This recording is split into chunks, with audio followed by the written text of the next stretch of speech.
In thinking about the question of modernity, and really nowadays, what other questions do historians talk about, I like to use the analogy of the myth of Sisyphus. Now, this story seems to work in both the classroom and in conversations over beer in the Kretschma. So when asked to give a paper at AUBG by Emilia, I figured that I would try to sketch some of these thoughts out and connect the story to my own forays into the history of late communism in Bulgaria. Now, most of you know the story of Sisyphus. For the sake of this fact and of time, I'll make my retelling of it brief.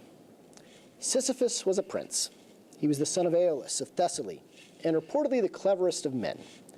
He was said to think of himself as wise as Zeus.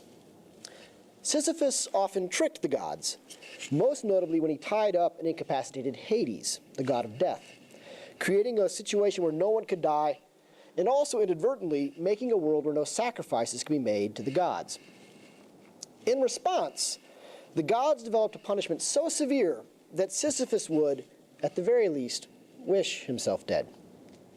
While living, and death was impossible, he was forced to roll a boulder up a hill in perpetuity. He always made it almost all the way to the top, but always, the instant before he reached the top of the hill, and presumably the end of his ordeal, the boulder slipped free from his grasp, rolled down the hill, and Sisyphus was forced to start his toil anew. So, in looking for pictures of Sisyphus, well, that's the first picture. So in thinking about pictures for Sisyphus, this is the best one I could come up with. I guess you can do worse than Titian. Now, it is convenient how well Sisyphus' story fits with our own understanding of time. It squares beautifully with Reinhard Koselleck's description of both apocalyptic time, a non-modern, cyclical understanding of time, that is, the continuality of rolling the boulder again and again to no discernible destination, and progressive time, the modern belief in history as linear and teleological, a means to a purpose. In this case, the woefully mistaken belief that this time, at last, the boulder would make it up the hill.